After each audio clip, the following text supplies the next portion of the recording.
দিল্লির উত্তম নগরের J colony হোলির ঘটনাকে কেন্দ্র করে তরুণ কুমার নামক এক ২৬ বছরের যুবককে হত্যা করেছে কিছু মুসলিম দুর্বৃত্তরা। তো গত ৪ই মার্চ আমাদের হোলি উৎসব ছিল। সেই হোলি উৎসবে সেই যে দিল্লির জে কলোনির তরুণ কুমারের বাড়ির এক কিশোরী, তার বয়স ৯ থেকে ১১ বছর, তিনি তার ছাদ থেকে একটি বেলুন ফেলেন যেখানে রঙিন জল ভরা ছিল। আমরা দেখেছি যে রঙিন বেলুনের মধ্যে জল ভরে ছোড়াছড়ি করা হয়, এটা আমাদের হোলি উৎসব পালন করা হয় এভাবে। তো এই যে যেই কিশোরী, তিনি একটি বেলুন ছাদ থেকে ছুঁড়ে মারেন, সেইখানে এক মুসলিম পরিবারের এক নারীর শরীরে গিয়ে লাগে সেটি। তো সেখানে দাঁড়িয়ে অনেক গালাগাল করেন এবং পরবর্তীতে তিনি তার পরিবারের সদস্যদের প্রায় ১৫ থেকে ২০ জনকে তারা ডেকে নিয়ে আসে।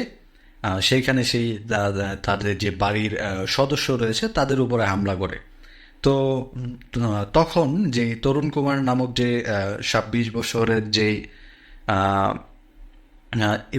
ভিকটিম রয়েছে, তো সে এই ব্যাপারটি জানতো না সেখানে কি হয়েছে। সে তার বাড়ির উদ্দেশ্যে আসছিল রাস্তা দিয়ে, তখন তাকে রাস্তায় পেয়ে রড, লাঠি, এমনকি পাথর দিয়েও তাকে মেরেছে, এমনকি তার বুকের উপরে পাথর চাপাও দিয়েছে। তো এই অবস্থায় তার পরিবারের তার বাবা, কাকা, তাদের উপরও হামলা করা হয়, তারাও আহত হয়। কিন্তু তাকে এমনভাবে মেরেছে, তাকে হসপিটালে নেওয়ার আগেই তিনি মৃত্যুবরণ করেন। তো এই ঘটনাটিকে কেন্দ্র করে কিন্তু অনেক উত্তাল হয়েছিল দিল্লি, সেই জে কলোনি। দিল্লির যে উত্তমনগরের পুলিশ স্টেশন, সেখানেও কিন্তু ঘেরাও করে যে বিশ্ব হিন্দু পরিষদ আর হচ্ছে বজরং দল। তো এই বিষয়টিকে কেন্দ্র করে কিন্তু সেই ৪ তারিখ থেকে ৮ তারিখ অবধি সেখানে একটি উত্তাল পরিবেশ হয়েছিল। কেনই বা হবে না? একটি সাধারণ বিষয়, সে বুঝে শুনে করেন হয়তো, সে একজন বাচ্চা, ৯ থেকে ১১ বছরের একজন কিশোরী। সে ছাদ থেকে ভাবলাম তাকে উদ্দেশ্য করে ছুঁড়ে মেরেছে, সেই করে।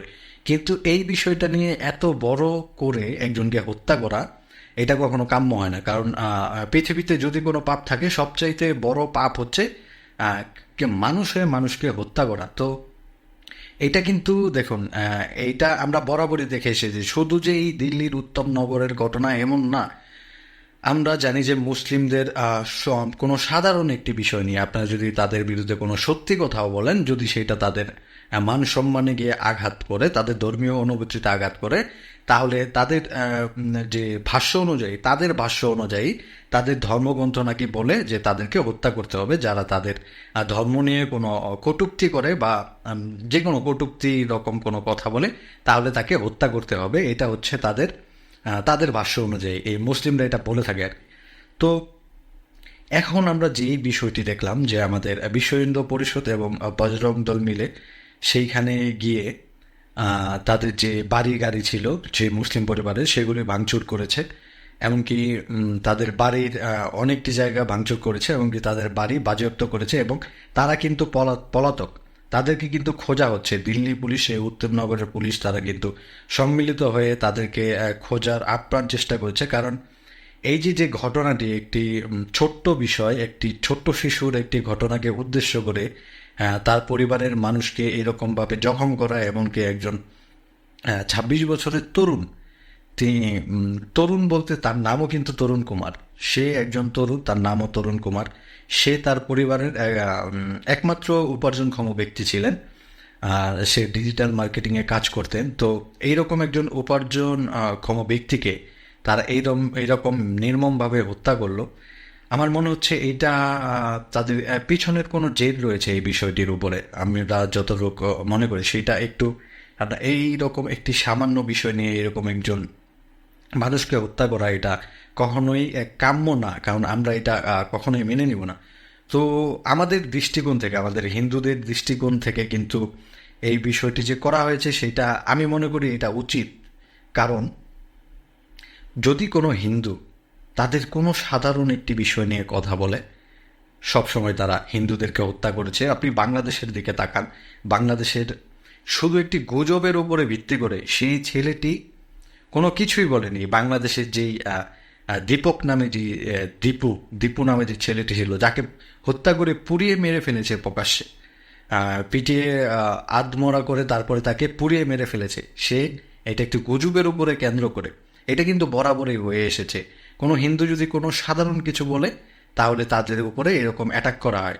আপনারা দেখেন মুসলিমরা কত কিছু বলে আমাদের হিন্দু ধর্মের দেবদেবী এটা নিয়ে, কিন্তু আমরা কখনোই তাদের উপরে কিন্তু এরকমভাবে চড়াও হই না। কিন্তু এইবারের এই ঘটনাটা নিয়ে আমাদের বিশ্ব হিন্দু পরিষদ, বজরং দল যেই রকম অ্যাক্টিভিটি বা রিয়াকশন দেখিয়েছে, আমি এটাকে শতভাগ সমর্থন করি। কারণ এইরকম না হলে হিন্দুদেরকে এইরকমভাবেই তারা দমিয়ে রাখবে, এরকমভাবেই মারবে, এরকমভাবেই মারার চেষ্টা করবে। এই রকম বিষয়গুলি দিয়ে অনেকের কিন্তু শিক্ষা হয়ে যাবে এবার, যে এটা থেকে তারা শিক্ষা নেবে যে না, এখন তাদেরকে আর এরকমভাবে দমিয়ে রাখা যাবে না। কারণ তারা চায় আমাদের দমিয়ে রাখার জন্য, তারা এইরকম ছোট ছোট বিষয় নিয়ে তারা আমাদেরকে হত্যা করতে চায়, হত্যাকাণ্ড চালাতে চায়, আমাদেরকে শূন্য করে দিতে চায়। এটা হচ্ছে তাদের পরিকল্পনা। কারণ এইরকম অ্যাক্টিভিটি দেখেই বোঝা যায় যে এটা তাদের পরিকল্পনা। তো আরএসএস, বজরং দল, বিশ্ব হিন্দু পরিষদ যেটাই করে থাকুক, এইটা সেই যে ভিকটিম তার পরিবারের একটু হলেও তাদের মনে একটু শান্তি আসবে যে না, তাদের একটু বিচার পাচ্ছে। এবং কি পুলিশের যে অ্যাক্টিভিটি দেখেছি, তারা যথেষ্ট খোঁজার জন্য চেষ্টা করছে তাদেরকে। তো আশা করি দিল্লি পুলিশ তাদেরকে খুঁজে বের করবে এবং তাদেরকে শাস্তি দেওয়া হবে। কারণ সেই তরুণের পরিবার থেকে বলা হয়েছে আমাদের ছেলেকে যেভাবে মারা হচ্ছে সেরকম না, তাদের আমরা মৃত্যুদণ্ড চাই। এটা সরকারের কাছে আহ্বান কিন্তু তারা জানিয়েছে। তো আমরা চাইবো যে সে যেন যোগ্য বিচার পায় এবং তার জন্য যাতে যোগ্য বিচারটি করা হয়। দিল্লি পুলিশ যাতে যোগ্য বিচার করে, দিল্লি প্রশাসন, দিল্লি সরকার যেন এটা নিয়ে খুব তৎপরতা দেখায় এবং খুব দ্রুত তাদেরকে গ্রেপ্তার করে, এটাই আমাদের কাছে আহ্বান থাকবে। তো সর্বশেষে একটা কথাই বলতে চাই, যে যেখানে আছেন আমাদের হিন্দু ধর্মাবলম্বী, তাদেরকে আমি একটা কথাই বলবো, সবাই ঐক্যবদ্ধ থাকুন, এক থাকুন। কখনো কারোর সাথে পায়ে পাড়া দিয়ে আমরা ঝগড়া করতে যাই না, এটা আমরা জানি। কিন্তু তারা যখন এরকম পায়ে পাড়া দিয়ে ঝগড়া করতে আসবে, তখন আপনাদের এইরকমই অ্যাক্টিভিটি দেখাতে হবে। তো আজকে আর ভিডিও দীর্ঘায়িত করবো না, সকলকে ধন্যবাদ জানিয়ে এখানেই শেষ করছি। জয় হিন্দ, বন্দে মাতরম, জয় শ্রীরাম।